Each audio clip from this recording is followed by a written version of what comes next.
right, people, what is going on? We want to thank y'all for joining us today on another episode of Real Tough Talk. Stephen J with my partner Ghost, and we're here to talk about the next few teams we want to mention coming in this off season, leading to the UFL season. And with every video we put up, we're 1 week closer to the beginning of our season. It's an exciting time.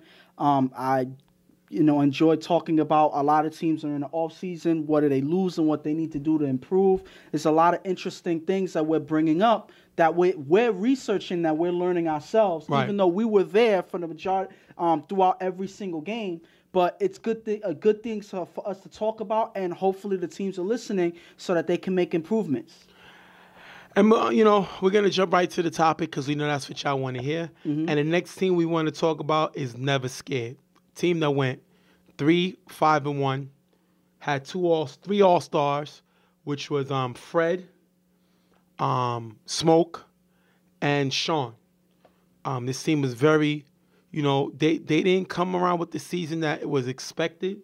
Mm-hmm. And the question is, can Never Scared be taken seriously? And me, I'm going to jump in first, and I'm going to say, yes, I'm a Never Scared fan. I like this team. You know what I mean? When I say fan, that doesn't mean, I root for them and I'm in the cheering section. I like what they do. You know what I mean? I like the team. Definitely led by, first of all, their quarterback, Fred, former UFL champion. This man is a champion, a former quarterback of the year. Definitely a man that's been known in this league, and also the number 3. Only 2 other quarterbacks has thrown more touchdowns than Fred, and that is Reggie and Chuck. Basically 2 quarterbacks that's going to be going down in the UFL Hall of Fame, but Fred is right behind him, number 3 in the all-time list for touchdown passes. And me personally, all of that are facts. All that is true. And I'm a huge fan of Fred from the first time I saw him play in Brooklyn. This is a guy that can score with the best of them. A person that has an arm that can challenge any quarterback that can step on the field. So there's a lot of things about him that are positives that you can say you can never count this guy out. But as the team completely, like as a whole, I can't say that I share the same enthusiasm as you do because there's a lot of issues that this team had. We're going to get into the details with that, but the offense is not a problem at all. So let's get to the positives of this team. And like you said, led off by the quarterback, Fred. You had a lot of quarterbacks in this league this year. You had Reggie, Adi, Dion, Chuck, Ramsey, all high-scoring quarterbacks in this league. Manny. Fred was number 2 in touchdown passes. More than Adi, more than Dion, more than Corey, more than Chuck. Only one that threw more touchdown passes than Fred was Reggie.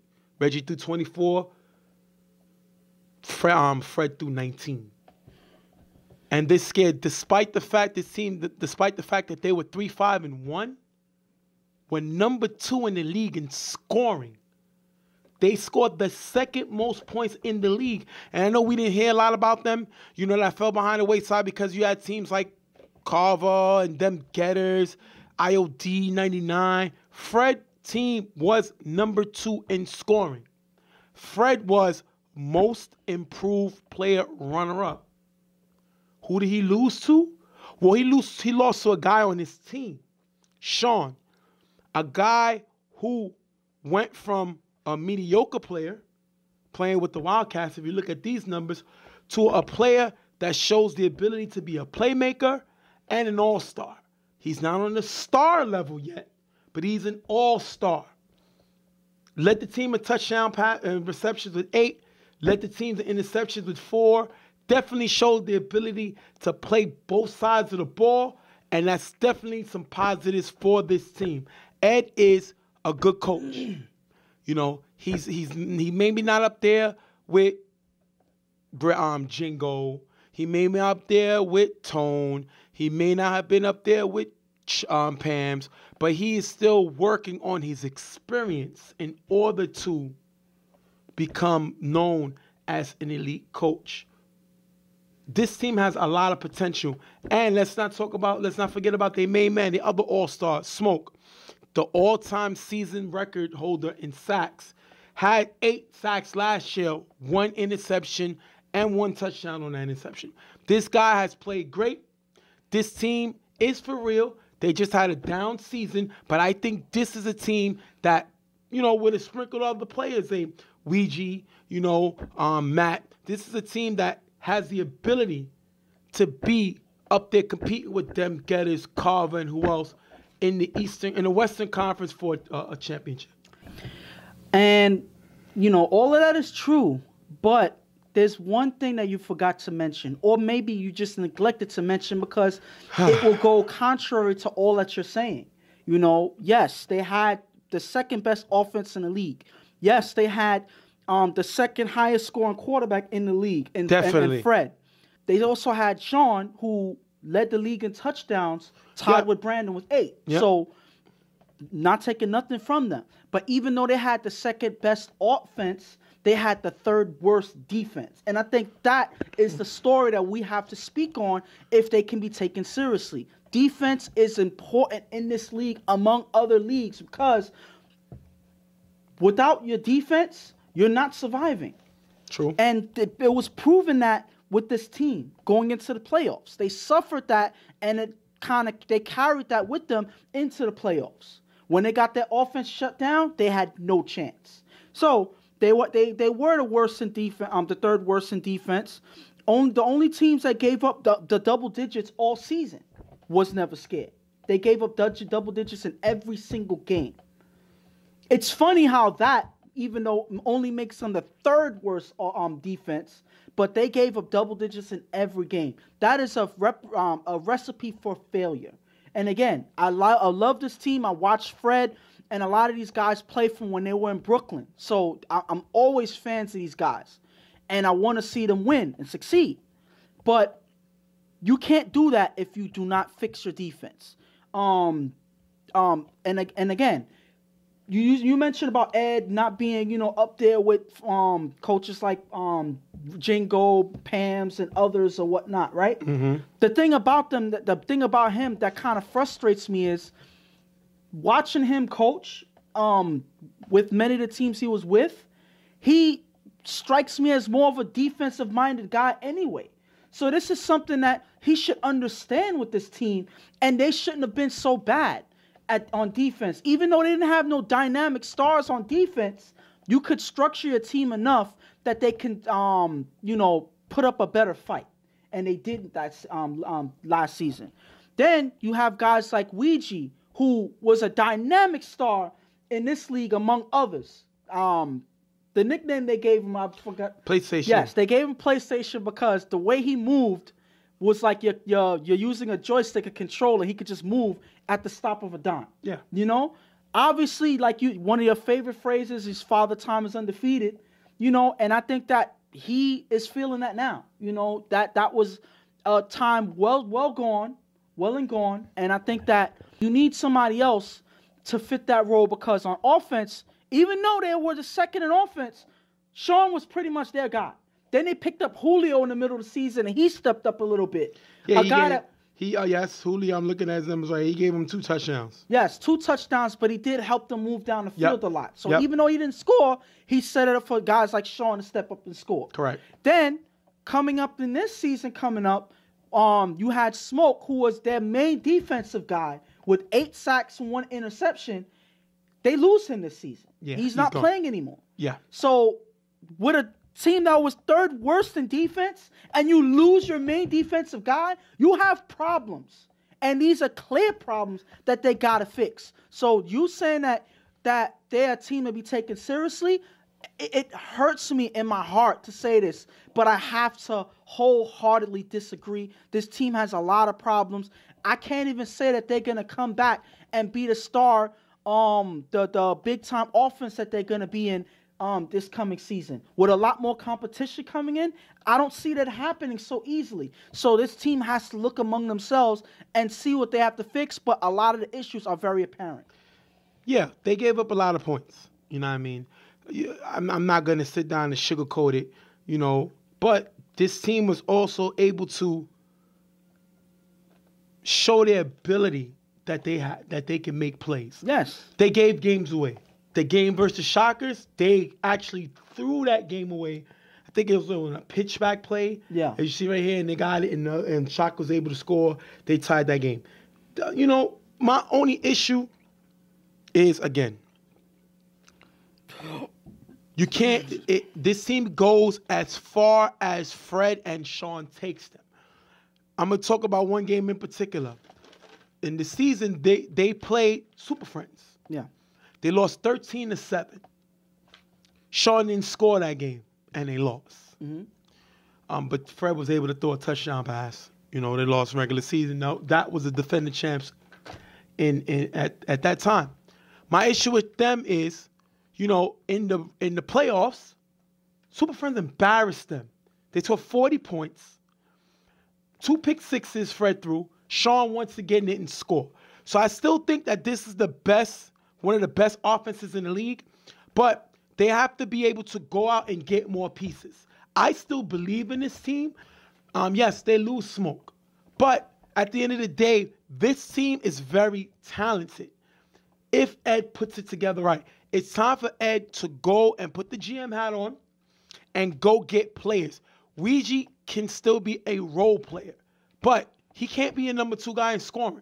He's past that time. That time is over. Yeah. He has to be a role player. Yeah. Just Matt, like I said. definitely another guy who made the All-Star team the year before. Yeah. Didn't have an All-Star season this year, but he has the ability to make plays offensively. I don't think he needs to be playing defense. He's undersized. He needs to stay on the offense, give Fred more weapons. I mean, I'm on the thing about Matt. It's hard for me to say that because the season before he made it to the All-Star game for defense. That was the main point of him going to the All-Star game. So because he played cornerback, right? So he was, even though yes, he's undersized or whatever, but then you got guys like Shannon that can do it all, even though he's undersized. Don't put him in the same breath as Shannon. Don't. And I like Matt. No. Matt is good. Listen to don't what I'm saying. disrespect my man Shannon. I'm not saying I'm disrespecting Shannon at all. All I'm saying is it seems like you have a indifference against people who are, not as tall as other people. It seems like you have an indifference at that. And that's why I'm bringing it up. Matt, you said that, he shouldn't be playing defense. He made it to the All-Star game for defense. So I don't know what you're saying about that. Yes, is he undersized? Fine. But does that mean that he shouldn't be playing defense at all? It's hard for me to say because he was effective enough on defense. But at the end of the day, we can agree and say that there's a lot of issues that this team needs to fix. Right. Hopefully picking up helps them, fill in some gaps that they may have. But then Ed is familiar with a lot of guys that play with violators. Correct. Why don't he go out shopping and pick up some of them guys? Why don't he see where Macho's playing? Pulling.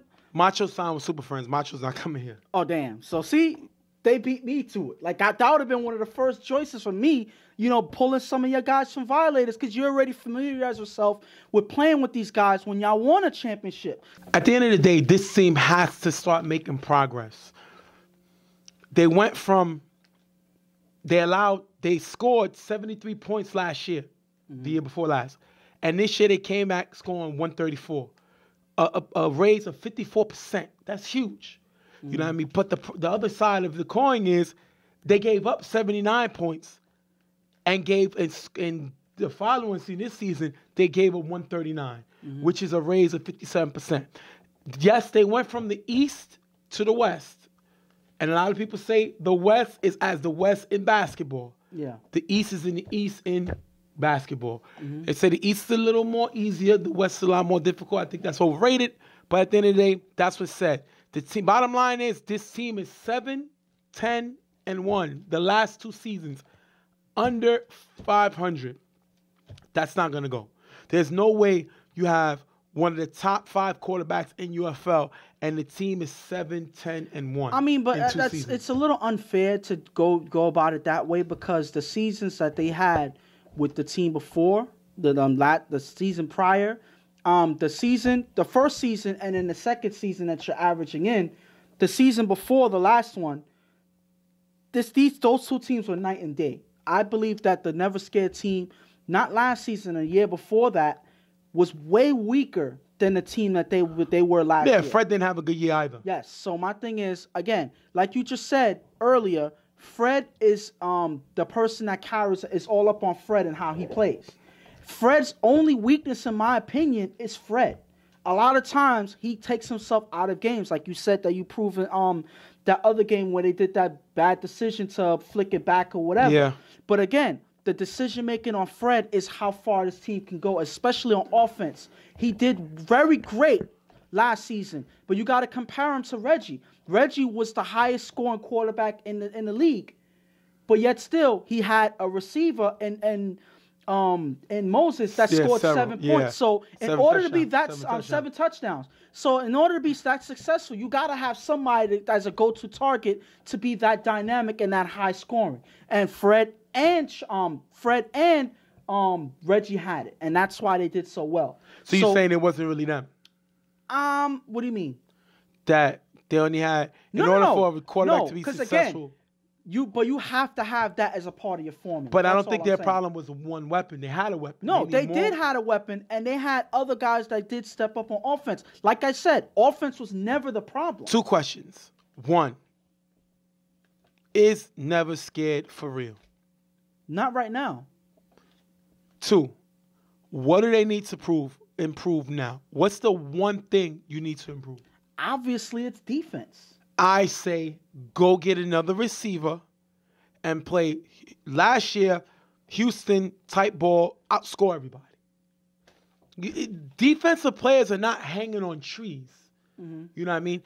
Unless they have something planned up their sleeve, go out and get another offensive player and try to outscore everybody. You were number 2 in scoring with the second best quarterback. Wait. He was number 2 in scoring with 1 receiver. Now, Sean won Offensive Player of the Year. I mean, Most Improved Player. Yeah. Sean led the team. Runner-up in offense. And he was in second in interceptions on the team. He led the team in interceptions. He led the team in touchdown passes. This guy has the ability to become a star. He's an all-star. You know what I say? I say role player, all-star, star, superstar. He went from a role player in the Wildcats to an all-star. He has to show the ability to move up to being a star. And that's all in order to be a star, you have to be able to do it consistently. Yeah. And then superstar, you could just take over games. He showed the ability to do that, but then we saw against the Super Friends twice, he was a no-show. But you got to understand why he was a no-show. Because, again, they focused their defense on him. Well, they even said it. Go get another weapon for Fred. But my thing is defensive players do not grow on trees and outscore everybody. What's going to happen if you face a team like Super Friends that can guard 2 receivers at the same time? A team like Carver who has a pedigree and pressuring a quarterback in Ricky. Ricky's a defensive-minded guy. He's a guy that's going to blitz you, and he has a structured defense that's going to make sure your receivers are covered. So they have a lot of contingencies in place. So not only that, then you have Happy Feet, who was playing with Spartans last year. Unfortunately, they're not coming back. So now Happy Feet may have the decision to come back to Carver Mom and be that giver that helped them win multiple championships. So that's another person that's going to be pressuring the quarterback. Okay. So these are things that Fred ran into when he faced the Super Friends in the playoffs last season. That's why they lost 40, I believe, to 40 to nothing. 40 to nothing. They got embarrassed because nothing worked out in that game. So it may be even worse in the next coming season, come the playoffs, if they don't fix these problems. And they still need to compete in defense in order to survive. That is just my opinion. Listen, the 2 teams you're talking about, they lost to Carver 13-8. Mm-hmm. They lost to Super Friends 13-7. And that's regular season. They just got to outscore them. They gave up 2 touchdowns to both teams. They have to outscore them. Yes, they give up points. Yes, you're right. I'm agreeing with you. They lost to Dem Getters 21-15. So, yes, all the top teams in the league, they lost to, but they beat Violators, top team. They beat them, So that's something that they can hang their hat on. At the end of the day, defensive players are not growing on trees. But offense, run, catch the ball. You know what I would do? Want me who I think they should sign? Okay. I don't know what's going on with the Dutchman. Okay. The Dutchman don't come back. Remember that guy, Chris? Yeah. That can go downfield? Mm-hmm. Can show some of his highlights right here? I would go pick up that guy. You add that Chris. Add that Chris, right? And what he brought last year, and I'm going to give you his numbers last year. You add that Chris to Fred, a home run hitter who had 5 touchdowns and led the league and passes over 30 yards. Chris, touchdown passes over 30 yards? So we got to see, but definitely we both have a disagreement. I think they're for real. You think they're not. I think they should play run and gun, outscore everybody. You think they need to go get defensive players. I don't know where they're going to get these top defensive players. They're not growing off of trees. All I'm saying is all of these other teams are shopping, but before Black Friday, I think that you need to look for that bargain sale and get somebody quick because, again, people are available. People are still available to this day. Make your decisions, pull some guys in, and put that formula together to win a championship. All right, we're going to wrap this up right now. We're going to be right back. Real Tough Talk. Stay with us. We'll be right back. All right.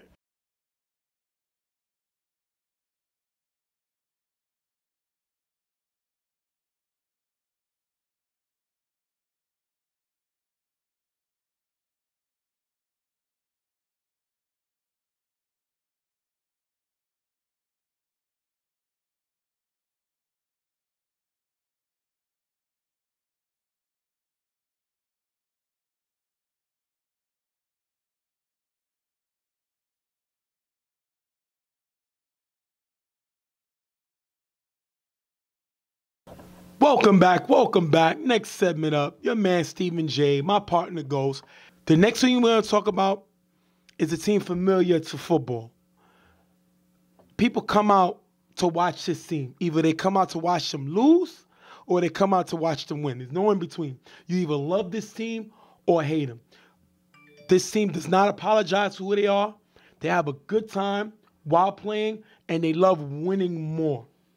This team has been to 2 championships, made 2 championship appearances in the UFL in, I believe, 6 years of the league being together.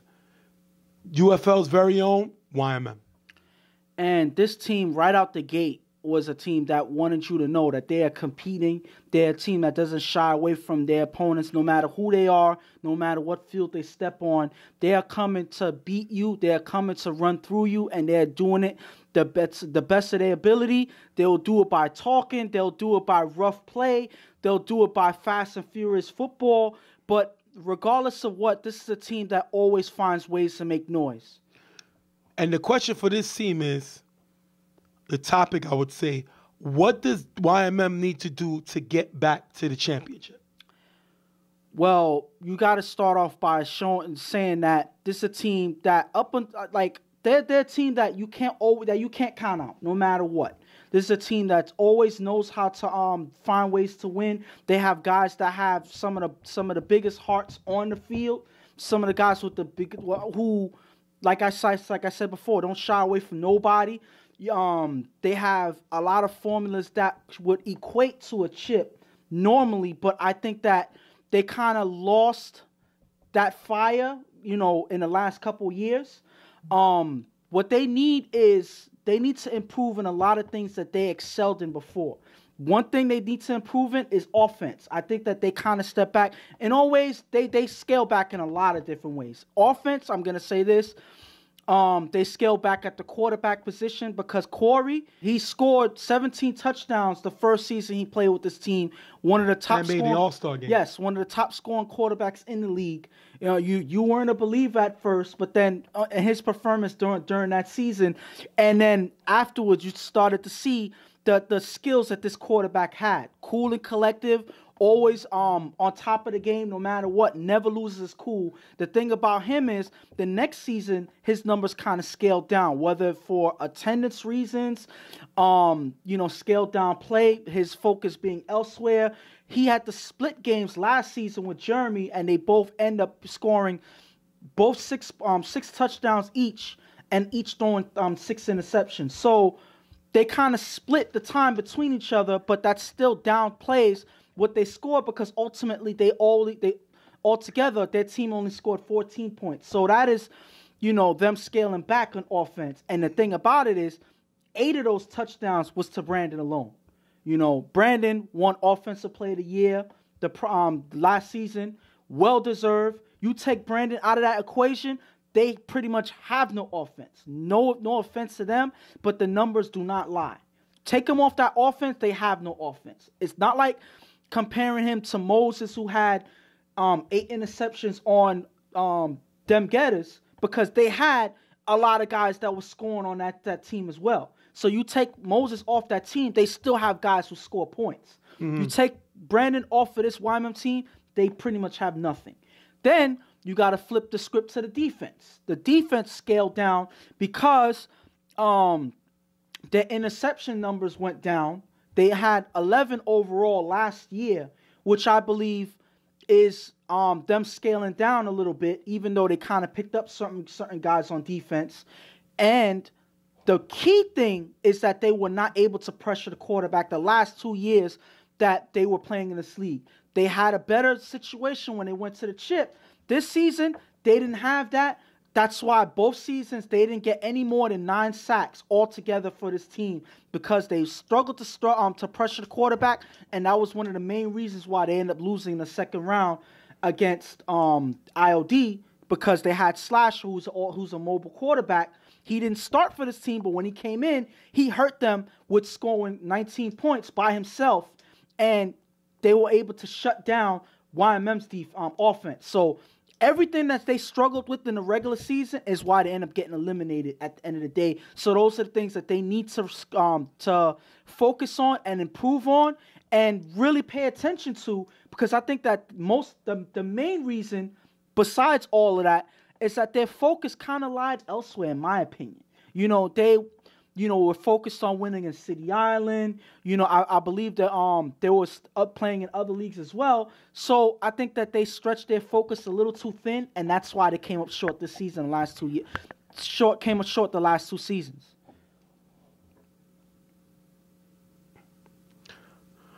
I think what YMM, to give you my side of what they need to do in order to get back to the championship is take a look in the mirror.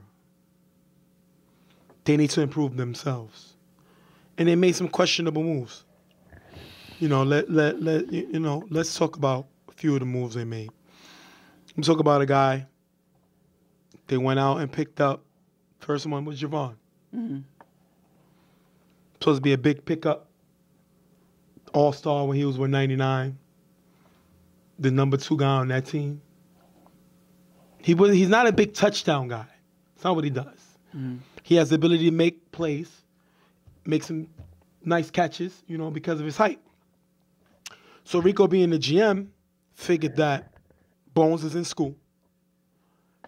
They had the situation that was going through with Timmy. Timmy wasn't really at the games for YMM. He needed a guy that could jump out the gym and get the football. Similar to, they had Wesley, too, who wasn't really with them last season. Mm-hmm. So they signed Javon. We can clearly say that was a bust. Now, he made some signings, like he picked up Bishop. Bishop had a decent season before he got hurt. He signed Corey, and I'll get to Corey later, but Corey proved to be a good signing. Yeah. Javon was a bust. Similar to when he signed Milt to block after Milt was the block of the year, he came to YMM, he was a bust. He needs to sign the players that's going to help them. If they got the receipt, I will return Javon to the store because they need their money back, because he gave them absolutely nothing last season. He did not make show the ability to make big plays, and he was not the type of receiver they thought can step in for Bones or Timmy. So let's throw that out the window. Either he needs to have a better season or he needs to sit on the sideline or stand on the sideline. Rico went from the UFL to R&R, the most dangerous downfield threat in the game in UFL, to Mr. 5 and Out, to the most dangerous guy in the red zone, to Mr. No-Show. We barely saw him last season. Seems like he had more important things to do than to win a chip with this team. Jeremy struggled defensively. You know, Jeremy plays a free safety position, and because he plays that position, you know, at times it's hard to get, you're not always going to get a lot of interceptions because a lot of times things happen. But he was always involved in big plays. He always had the capability of finding the ball. Last year was the first year that Jeremy missed the All-Star game. He had 1 interception last year. Didn't bring it defensively. Didn't show the ability to impact the game like we are used to seeing. And I think there's a good reason for that, though. What do you think is the reason before I finish? think that because he had to split being quarterback. I don't want to hear that. Listen, I don't want to hear that. I think that that's a factor. I'm not saying that that's the main reason. Okay, but he had 1 interception. Yeah. That's not going to hurt for this team. Now, the positive part, they picked up a Slutty in the ice. Slutty has showed the ability. He's an A player. Mm-hmm. So that's a big A player signing. He made an all-star team. Almost won Rookie of the Year. Mm-hmm. Ice, lockdown corner. But Ice got hurt. Ice may be gone for this season. Mm. So that's another big hit. Then we'll talk about their Santana. Another guy. Did not look the same as he looked his first year when he played here. Played great his first season. Didn't really show that. He didn't look as like involved like he was before. This guy went from taking the train the first year he came just to get to the games, so he didn't show up a lot of games. Didn't really show that he really wanted to be here. Like he's losing the love. The positive note, before I get to their quarterback, Brandon was the best offensive player in the league, which is why he won Offensive MVP. He showed the ability to be unguardable until they met IOD. And Swiss locked him up one-on-one. Yeah.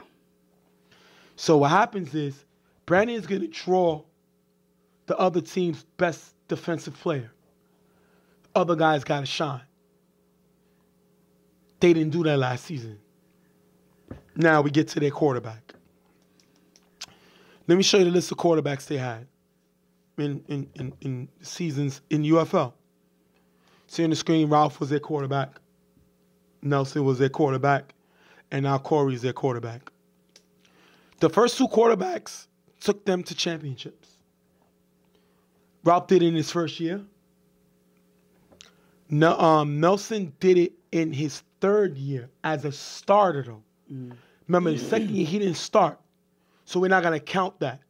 When he became a starter, then the following year, he took him to a chip. Yeah. So his full second season as a starter took him to the chip. Yeah. This is Corey's going to be 3rd season starting. This team has not gotten out the second round. No, with Ralph, as you can see, he took him to a chip. With Ralph and Nelson, they lost in the 1st round. With Nelson as a starter, they lost in the 2nd round. Mm-hmm. The Nelson's 2nd year starting, they went to a chip. Corey lost in the 1st round his rookie year. And then Corey lost in the 2nd round in his 2nd season. He went from how many touchdowns? He went from 17 touchdowns to 6. And he barely showed up certain games. Yeah. Uninterested. I say the game is maybe too fast for him. UFL's a different animal. Now, the guy got talent, not saying that. But he has to want it in this league, similar to when he wanted it Coney Island. Similar to when we wanted EHS. He got to want it. This guy, I like to call him as Drew Brees because he has the ability to get the ball to anybody. He can win with anybody, any receivers. He can make the receivers look great. He didn't do that last season. Now, let me give you their biggest, some of their biggest, one of the biggest teams. Especially the fact that last season, Corey couldn't beat IOD. They lost twice to IOD in the regular season and in the playoffs.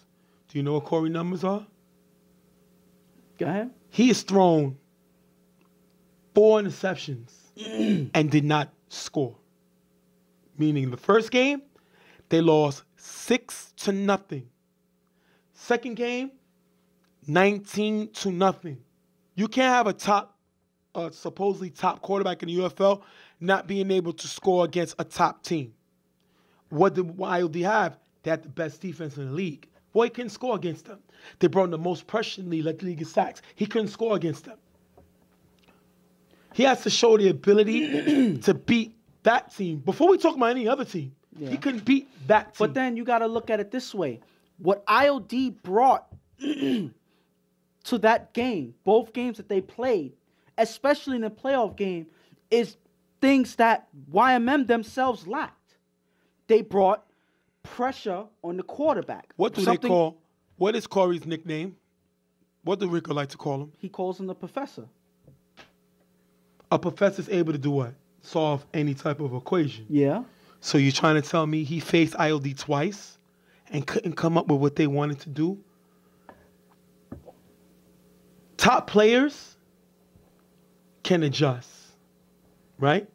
If you're a great player, you can adjust. If you're a superstar, a superb player, you can adjust on the fly. Corey did neither. He did not score against ILD last season. He did not score. You're right. Now, I hear what you're saying. Kudos to this team, ILD, and they're the champs. But he couldn't score against them. But you're missing my point. I'm not saying it to give ILD credit and to say that that's the reason or whatever. I'm saying that everything that ILD brought into that game is everything that YMM could not bring to that game themselves. They couldn't pressure the quarterback on defense. Not at all. That's one. Two, yes, they couldn't score like you said. Think about it. All season, who was their main guy scoring? Brandon. Nobody else really stepped up on that team. And because of that, all Swiss had to do, focus his attention on Brandon, they shut down their offense. That's exactly what happened. So again, yes, Corey got to get other people into this game. Was Rico and them there at the playoff game? Yes. And you still can't score? I'll give you your point when you said the first game. I could give you possibly Rico wasn't there. And we got to look back and see. But the problem, what I'm saying is, you had your stars the game in the playoffs. You're right. And you could not even smell the end zone. But look at this. Just because you're there doesn't mean that you're there. That you got to understand that. If you watch this game, they kind of came out, with the fire and in the huddle or whatever. But as they got on the field and played the game, I didn't see that fire. I didn't feel that fire. That's one. Two, you got to understand. They have other guys that they need to get into the game. Yes, the whole thing about you talking about Javon was a bust. Yes, that's true. But they also have other guys like Ruben, who is known to be an offensive guy that can help move the ball and is known to put up points as well. They picked him up from the Browns a few seasons Ruben before. Did not bring the same intensity catching the football football think anybody as he brought when he was with the Browns. Yes. He has to be more of a playmaker. Well, he already know once he got to YMM, he was not going to be their main go-to guy. Yeah. He has not shown what he brought to the table. But like I said, yes, you're right. He didn't bring that same intensity. But at the same time, I don't think that Corey still has a chemistry with certain guys either. I think that he really, really connected with Brandon this season, but then he struggled to everybody else. He needs to, and I'm not talking about his talent. He needs to sit at the head of the table and be the leader. The leader's team is not Rico. The leader's team is not Jeremy. The leader's team is not Santana. This team goes as far as Corey go, their quarterback. He needs to stop trying to worry about getting guys playing time and get the best 6 receivers on this field to play. If that means Slutty needs to play both ways, Santana needs to play both ways, Rico needs to play both ways, Jeremy, then I'm sorry. I am sorry, Javon. I am sorry, Ruben. I'm sorry these guys that are on the sideline, because at the end of the day, Corey numbers struggle. And a lot of it is from frustration, and a lot of it is from lack of playmakers on the field. That's what I'm talking about. Defensively, this team has to find a way to pressure the quarterback. Now, they did that signing Buto. Buto leads the violators, comes to YMM. Comes in with 3 sacks, 1 pick. Well, them 3 sacks are tied for the guy on their team who had 3 sacks, which was Stretch, who's gone. And we're not going to mistake a stretch for a Buto. Completely different.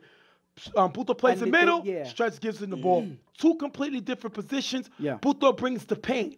Now, he needs to still play controlled. We've seen sometimes he get out of control and it hurts his game. Yeah. When he allows the game to come to him, this guy is a young Jeremy. Yeah. And Jeremy needs to step up and be the leader. He's been in New York for long enough. He knows everything about this field. He knows everything about these teams. He knows everything about defense. He needs to go back to that player we've seen, especially in the 2014-15 season when he had 5 interceptions. Yeah. But then he was the best safety in the game. He was the one that I put my name on, said is the best safety in the game. I haven't seen that play in a few years. My thing is that fire that this team had, at least in this league, it's starting to get extinguished, in my opinion. Whether it's because of Corey not taking up as a leader, it's them not focusing on the games, attendance, I don't know. But now I'm worried that that fire is starting to go away. So they got to show that that fire is still there. And then role players, Kaka, Yes. Brown, Mm-hmm. that these guys got to play Yeah. ball. Stop getting into the trash talk. Stop trying to sit down and out-talk the team, and why don't you try out-playing them? Give up on that, because this team, from the first time they got into the league, were a trash talking team. Yes, but they're not now, going to change. No, listen to what I'm saying. Now they're talking more than they're playing. It's a difference. You can talk, but make plays.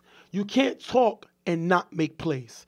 This team, again, in the last 2 seasons, lost in the first round of Riot and lost last year in the second round in IOD. And can I ask you a question, though? Do you think that them picking up Buto is enough? Because me personally, Yes. I don't think Now, it's why, enough. man? Why? One thing I know about Rico, Go ahead. he likes to keep everything family. Mm-hmm. He's not going to go sign these No, I big-name get that. players. That's not his style, because when he wins, Yeah. he wanted to be, I won I get with that. my squad. He's not bringing in other guys. That's not why I'm in, because if they win, he don't want it to look like, well, I won because you brought this guy. Yeah, or I because get won that. He But- wants to win with the crew. So what they have, Buto's a big signing for them. Mm-hmm. I would like to see him maybe sign one more guy. Yeah, but the reason why I'm saying that is because, again, Buto I would go is a linebacker. I would go get Devin. That's not a good. From That's not a Violators. bad pick. And Guy the thing- can pressure the quarterback. Yes. Guy showed the ability to play defense. Yes. Guy played offense. He was an all-star. Yes. I don't know what's going to happen, but he fits into what this team does. And we know this team talks a lot. You know what I mean? They're strong. He brings more physical toughness. Yes. You know what I mean? As far as the guy's about, what, 6'2"? Yeah. He also is a martial, like for MMA MMA guy. fighter. Yeah. So, But he brings in toughness. at the end of the day, like you said, yes, he brings in toughness, and him rushing the quarterback would put fear in that quarterback. Yes. My thing is, they have to have a formula where you have a person rushing the quarterback on the blitz or whatever, and a regular person rushing at the giver. So again, the Devin choice is a good choice. I'm still worried about a definitive giver position person. Dev is not that guy. Yeah, he's not going to give him the So my ball. thing is he going to transition to that? I don't know. But my thing is, like you said, you pointed out, Rico got to figure something out, because I think that the giver position is very important. Go pick up Heck. I will pick up Heck from Remember, 99. the 3 seasons ago, they had Mijo Yes. start as giver for this YMM team. I just gave you one. And yeah, Go after Heck. yes. I heard he's a possible free agent for 99. I don't know if he's re-signing. Go after Heck. The guy brings intensity. Mm-hmm. The guy is a former giver of the year, which is something this team has never had on their team. Yeah. They never had an elite ball giver. No. You put him Mijo came close right to that. but Heck just has a little more quickness than Yeah. Mijo. So you bring in Heck and Dev. Those are the 2 signs, and you already signed Puto. That's going to be an improvement on the defense. Offensively, it's time to get these guys, Santana, Rico. They're already being labeled as A players. Yeah. Use them both ways. Stop worrying about guys' feelings and it's time for Corey to start being the quarterback of the team and saying, these are the guys that need an offense. Because you don't need a Javon drop pass or Ruben not being able to come on the same page as the quarterback and complaining, you know what I mean, messing up your flow. I mean, you got to understand, you know, then there's another, it's not only Ruben, you know. I'm not saying Ruben's a bad receiver. No, you're not getting what I'm saying. I mean, in terms of complaining on offense. Because you got there's a lot of prima donnas that complain on offense. Either come up with a style that these guys can be in better position to make plays. Yes. Or take them off your offense. Yeah. Because last year, Corey looked uninterested. And then when he was there, half of the rest of YMN players wasn't. Yeah. I know they want to win City Island. They won EHS 3 times, which is great. But the key of being dominant and having the reputation as the best team in the city is winning in multiple leagues. And this team has just been to multiple championships, but they got no championship banners to hang up. Besides EHS. Yeah. So we're talking about as far as UFL. Well, yeah. Well, yeah. So my thing is this. They need to focus on one thing at a time. They got EHS down pat. Yep. And again, we're not trying to stress other leagues or whatever. Right. But I think that ultimately this team will benefit when they focus on one thing at a time. When you stretch yourself thin, it hurts you overall. Mm-hmm. You know, it hurts your play. And we've seen it happen, especially in this league. Their numbers dropped heavily. Yep. You know, do they have the same potential to compete and win a championship? I believe so. They just need to add a couple pieces, in my opinion. They got to play because when you got teams like IOD, 99, Monsters Inc. coming after you in the East, not to mention the other teams that's already there. Yeah. The Browns is one. You know what I mean? You better be ready to ball because teams are coming after you. UTF entered now with Ramsey throwing in the East. It's going to be some teams coming after them. So it's time for them to get back and do what they came here to do. And if you make so listen, I could be a great GM because the players I just said can help. We're going to wrap this one up. Definitely good show. Our next show will be our last show. We're going to talk about Rep City. We're going to talk about Wolverines. And we're going to talk about the Browns. Those several teams. And then we'll talk about the new teams coming in. Raiders, Monsters Inc. Mm-hmm. Dutchman is no longer Dutchman, but they have another team possibly coming in. UTF. Several other teams. We'll talk about the stuff coming up as we wrap up the off-season show. So we're going to thank y'all for being here with us. Podcast should be starting next week. Check that out. And we talk to y'all guys soon, man. Much love. On behalf of Stephen J., my partner Ghost, we're out. We're going to see you on the next episode of Real Tough Talk. We out of here.